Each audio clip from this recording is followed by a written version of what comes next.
নমস্কার সবাইকে, আমি চলে এসেছি আবারও আজকে একটা নতুন ভিডিও নিয়ে তোমাদের সাথে শেয়ার করতে। আজকে আমি এই মাটির বুদ্ধদেবের মূর্তিটিকে সুন্দর করে কালার করে সাজিয়ে তুলব।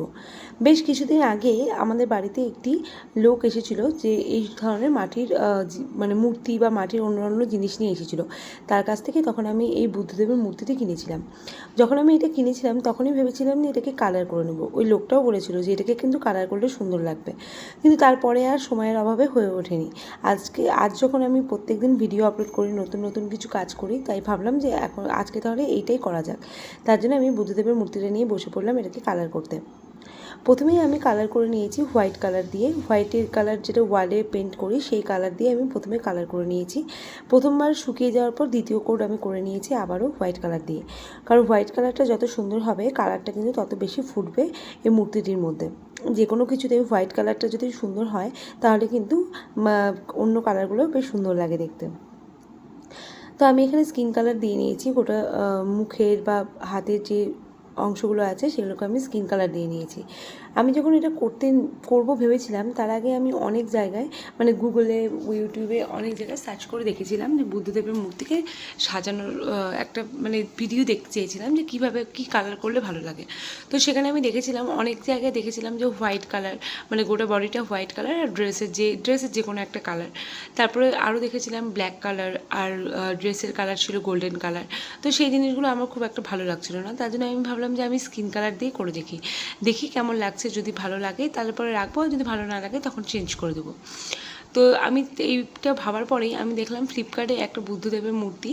তো যে জিনিসটা ছিল, যে শোপিসটা ছিল সেটা কিন্তু এরকম টাইপের ছিল, একটা স্কিন কালার ছিল। তো এটা দেখে আমি আইডিয়া পেয়ে গেলাম যে তাহলে ঠিক আছে, আমি এই কালারটা দিয়েই করবো। ভালো লাগলে রাখবো, আর যদি ভালো না লাগে তখন অন্য একটা কালার করে নেবো। তো আমি এখানে স্কিন কালার করেছি, আর বস্ত্র যেটা পরে আছে সেই বস্ত্রটার কালার করেছি গোল্ডেন ইয়েলো কালার। আর গোল্ডেন ইয়েলো কালারটা এতটাই সুন্দর যে কোনো জিনিস, যে কোনো ছবি হোক বা মূর্তি হোক, সেটাকে কিন্তু খুব সুন্দর করে ফুটিয়ে তোলে। তারপরে আমি মাথাটার কালার করে নিয়েছি। মাথার কালার করে নেওয়ার পর বাকি বস্ত্রের যে ডিটেলিংগুলো ছিল সেই ডিটেলিংগুলো করে নিলাম অরেঞ্জ কালার দিয়ে। আমি যে মাথাটার কালারের মধ্যে যেটা ব্ল্যাক কালার করেছি সেই ব্ল্যাক কালারটাকে পরে আমি আর একটু ডিটেলিং করে নেব। এরপর আমি চলে এসেছি একটা ছবি বা একটা কাজে যেটা সবথেকে বেশি মেন আকর্ষণ, চোখ।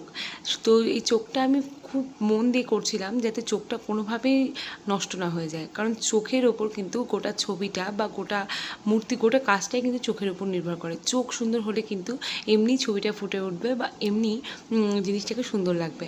আর আমি যখনই ছবি করি বা যে কোনো পেন্টিং করি বা যেটাই করি, তখন দেখবে আমার ভিডিওগুলোর মধ্যে চোখের জায়গাটা আমি ভিডিও করি না, কারণ কি আমি ভিডিও করতে গেলে একটা কনসেন্ট্রেটের দরকার হয় যে ভিডিওটা ঠিকমতো হচ্ছে কিনা বারবার করে দেখা।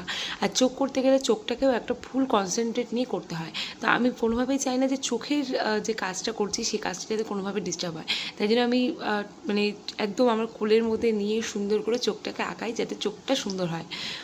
তো যাই হোক, আমার এবার চোখটা কমপ্লিট হয়ে যাওয়ার পর এখানে বুদ্ধদেব যে পদ্মটার উপর বসে আছে সেই পদ্মটার আমি কালার করে নিচ্ছি। আমি এখানে ভিডিও করার সময় অতটা খেয়ালই করিনি যে আমার মাথাটাই এখানে বেশি হাইলাইট হচ্ছে, তো সেই জন্য ভুল ত্রুটি ক্ষমা করে দিও তোমরা। আর এখানে আমি পদ্মটা করেছি পিঙ্ক কালার দিয়ে করেছি। আর হ্যাঁ, যেটা বলতে ভুলে গেছিলাম সেটা আমি এখানে সম্পূর্ণ কালারটাই কিন্তু ফেব্রিক কালারই ইউজ করেছি। ফেব্রিক কালার দিয়ে পুরো কালারটা করেছি। আমি আমার বেশিরভাগ কাজই কিন্তু ফেব্রিক কালার দিয়ে করে থাকি। তো এখানে আমার মাথাটাই বেশি হাইলাইট হচ্ছে। তো যাই হোক, আমার এই পুরো কাজটা কিন্তু কমপ্লিট হয়ে গেছে, যেটা একদম জানি না কেমন হয়েছে। আমার তো বেশ ভালোই লেগেছে। তোমরা পুরো ভিডিওটা দেখো, আশা করছি তোমাদের ভালো লাগবে। আর যদি ভিডিওটা তোমাদের ভালো লেগে থাকে তাহলে অবশ্যই কমেন্ট করে আমাকে জানিও।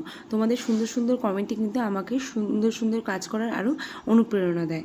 আমি জানি আমার কাজগুলো আমি মন দিয়ে করি। আমি জানি না যে তোমাদের পছন্দ হয় কি না। যদি তোমাদের পছন্দ হয় অবশ্যই আমাকে জানিও। আর হ্যাঁ, এরকম সুন্দর সুন্দর কাজ আমি অবশ্যই তোমাদের সাথে আরও শেয়ার করব। তো আজকের ভিডিওটা এই পর্যন্তই। তোমরা অবশ্যই আমাকে কমেন্ট করো, জানিও যে কেমন লেগেছে, কেমন হয়েছে বুদ্ধের মূর্তিটা। আর লাইক করো, আর যদি পারো তোমরা একটু শেয়ার করো আমার ভিডিওটাকে। যদি তোমরা ইউটিউব থেকে দেখে থাকো তাহলে আমার চ্যানেলটিকে সাবস্ক্রাইব করে দিও, আর যদি ফেসবুক থেকে দেখে থাকো তাহলে অবশ্যই ফলো করে দিও। তো চলো, আজকে ভিডিওটা এই পর্যন্তই। দেখা হবে আবার পরবর্তী ভিডিও। ততক্ষণ পর্যন্ত সবাই ভালো থাকবেন, সুস্থ থাকবেন। টাটা।